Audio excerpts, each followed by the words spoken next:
Run tiger run என்று ராஜன் வலியில் துடித்தபடி தனது 5 வயது மகன் சர்வேஸ்வரனிடம் கூறினார்.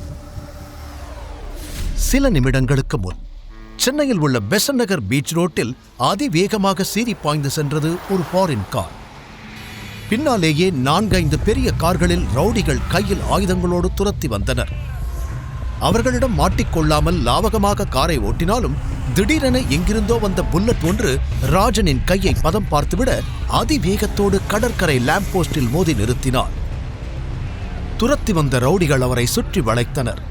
இனி தப்பிப்பது கடினம் என்று புரிந்து கொண்ட ராஜன் எப்படியாவது மகனை மட்டுமாவது காப்பாற்றிவிட துடித்தார்.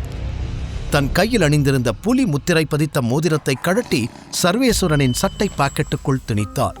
அப்பா போகாதீங்கப்பா, என்னை விட்டு போகாதீங்கப்பா என்று அழுத சர்வாவை கட்டி அணைத்தவர் பின் அழுத்தமாக அவனது நெற்றியில் முத்தமிட்டார்.